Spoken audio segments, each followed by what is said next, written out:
جنت میں لوگ جا رہے ہوں گے اور ادھر مجرم کھڑے ہوں گے، جہنم والے کھڑے ہوں گے، تو جنت میں لوگ جا رہے ہوں گے تو جہنم کی صفوں میں سے ایک آدمی کہے گا بھائی صاحب، ایک جنت ہوگا بھائی صاحب، تو وہ کھڑا ہو جائے گا، آپ نے مجھے پہچانا؟ کہے گا نہیں۔ کہا میں نے دنیا میں آپ کو وضو کی ضرورت تھی تو میں نے آپ کو وضو کا پانی دیا تھا، یا یوں آتا ہے میں نے آپ کو پیاس سے میں نے آپ کو پانی پلایا تھا، یاد آیا؟ کہا ہاں یاد آیا۔ کہ دیکھو میری جہنم کا فیصلہ ہو گیا ہے، میری سفارش تو کر دو۔ تو وہ کہے گا یا اللہ، یہ تیرے اس بندے نے میرے اوپر ایک احسان کیا ہے، مجھے یاد دلایا ہے، میرا جی نہیں چاہ رہا کہ میں اس کے بغیر جنت میں جاؤں، یا اللہ اس سے بھی میرے ساتھ کر دے۔ تو اللہ فرمائے گا چل تو لے جا، تیرے پیچھے اس کو بھی کر دیتا ہوں، ٹھیک ہے۔ میری تبلیغ مردود ہو گئی، آپ کی تبلیغ مردود ہو گئی، آپ کھڑے ہو گئے مجرموں کے صف میں، آپ کے طفیل سینکڑوں آدمی جا رہے ہیں جنت میں، پانی پلانے والے کی سفارش قبول ہو جائے گی تو جس نے تمہیں جنت کا راستہ دکھایا اس کو بھی تو کچھ حق ہوگا کہ نہیں ہوگا؟ تو بھائیو، تم بڑی دور رہتے ہو، تبلیغ کے کام کو کام بنا کے کرو،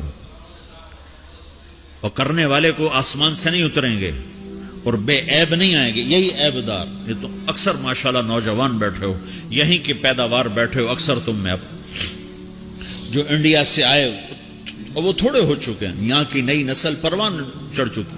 تبلیغ کا کام کرو، تمہاری زندگی بنے گی، سنورے گی، تمہارے اپنی اگلی نسلیں وہ اللہ کے فضل سے ایمان اسلام پہ باقی رہیں گی۔ اگر تبلیغ کی محنت مٹ گئی تو کچھ باقی ہاتھ میں نہیں رہے گا، اور اسے اپنا کام سمجھ کے کرو۔ جب تبلیغ بھی اسی رب کا حکم ہے جس نے نماز کا حکم دیا، تبلیغ اسی رب کا حکم ہے جس نے روزے کا حکم دیا، تبلیغ اسی نبی کا امر ہے جس نے ہمیں شریعت دی ہے، تو مجھے کرنا ہے۔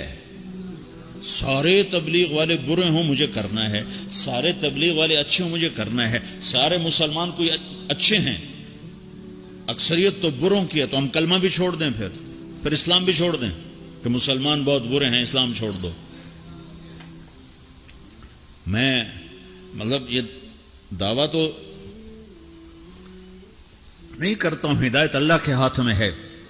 جتنے بیرون ملک گئے مسلمان، اگر ان کے اخلاق ہوتے میرے نبی والے تو اسلام یوں پھیلتا جیسے صبح صادق کی روشنی پھیلتی۔ تو ہماری بد اخلاقی نے ہمیں تباہ کر دی۔ تو کسی کی برائی سے حکم تھوڑا چھوڑا جاتا ہے۔ میرے برے ہونے سے تم مدرسے پڑھنا چھوڑ دو گے، علم چھوڑ دو گے؟ مولوی بڑے خراب ہوتے ہیں، علم ہی چھوڑو۔ نمازی بڑے خراب ہیں، داڑھی والے دیکھو داڑھی رکھ کے جھوٹ بول، لہذا داڑھی منڈا دو۔